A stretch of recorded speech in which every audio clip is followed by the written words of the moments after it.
Good.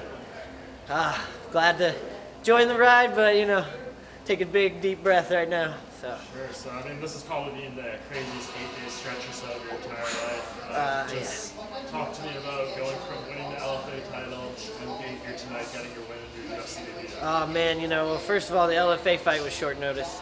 Coming off a cousin's wedding back in Indiana, I got the phone call for that one, and then a week after I got the phone call, split my eye open and practiced pretty good.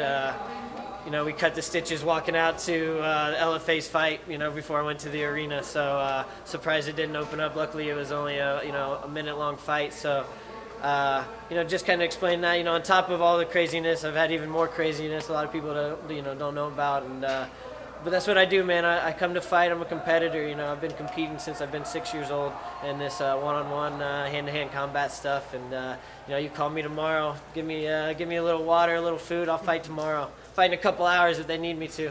Any other craziness you want to go into, or do you want to keep that stuff to yourself? You know, really just the cut and all that good stuff, and you know, coming off you know, always in shape, always training. You know, getting ready for staying ready for that short notice UFC call. You know, I've been staying ready for the last like 2.5 years for this call, and when it came, you know, I was coming off that knockout. Momentum, confidence is everything in this sport. You know.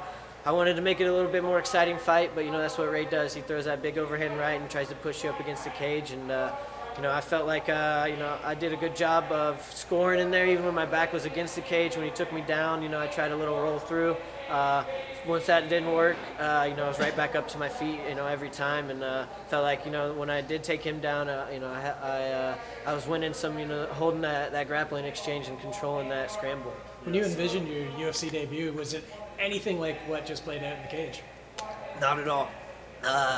One, you know, I figured I'd get some UFC newcomer, not a guy that just fought Demetrius Johnson in his last fight for, you know, the flyweight belt. And you know, the flyweight's been my home for a while. You know, I think bantamweight's the new step, but you know, I wouldn't mind taking a couple months and getting my weight up and becoming a true bantamweight. You know, I'm still a flyweight right now. And I definitely got the, you know, the experience and the body to, you know, bulk up a little bit and become a true bantamweight. But you know, man, I'm just enjoying the ride.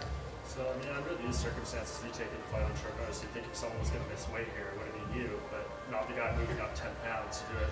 What was your reaction when you heard he missed weight? The process and still accepting the fight. Right. You know, really, it didn't surprise me too much. You know. Nothing against Ray Borg, but you know, I knew where mine's at.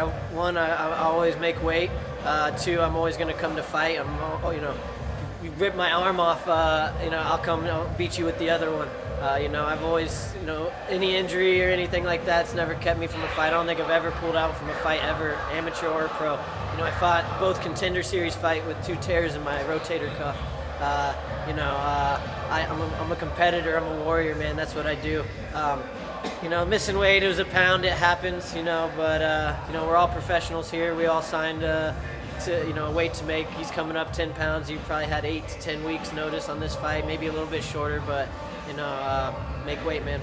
I'm just surprised by the 30-27 card. I think that threw me off a little bit. 29-28, I think you did justify that. Yeah, you know, I have to go back and watch, but when they read that 30-27, I felt pretty comfortable there because, you know, I felt like I really dominated that first round especially. You know, he didn't do a whole lot with any of his takedowns. You know, I set him down once with that inside leg kick. You know, I felt like the striking exchange I won as well, you know, the little that we had. And we kind of finished the fight swinging at each other. And I would have liked more of the fight to have been like that. But, you know, he did a good job closing the distance and kind of, you know, holding me against the cage and, you know, kind of forced the grappler out of me. Sure. So you beat a guy like Ray Borg in your debut on short notice.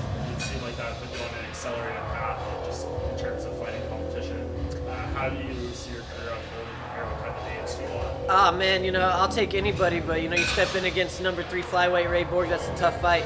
There's a ton of bums in the UFC right now that I feel like I would run through, call them my bonuses, you know, start knocking off those 50K when I put them away. But, you know, there's also a lot of really tough guys that, I got my eye on as well. But I'd like to have a full camp and then get back in there and see what I can do. You talked post-fight about taking some time off now because you have had 2 fights close together. What's the time frame that you want to maybe come back? Not too much time, man.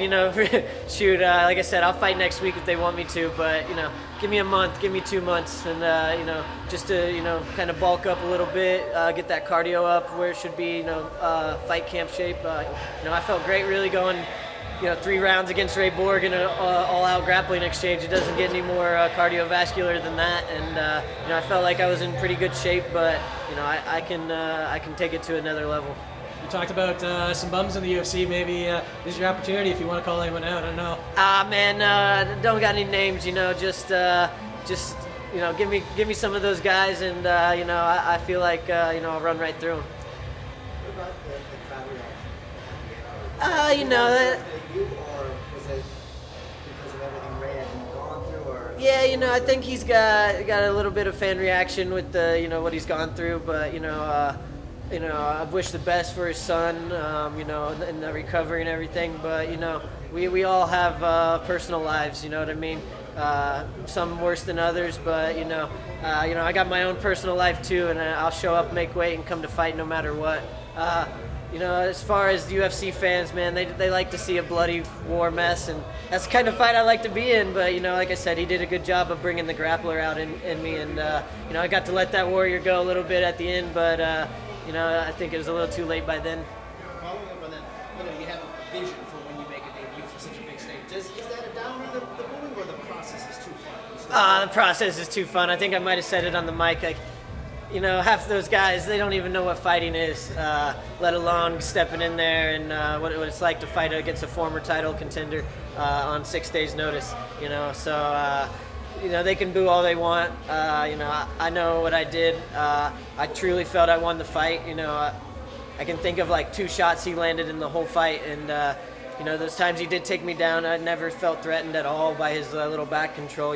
Every time he jumped on it, I knew he was going to slide off, and I had him in some spots that I felt like I could do some damage. He did a good job of getting out of them though, so it was a great fight, man. Congratulations. Thanks. Hey, thank you.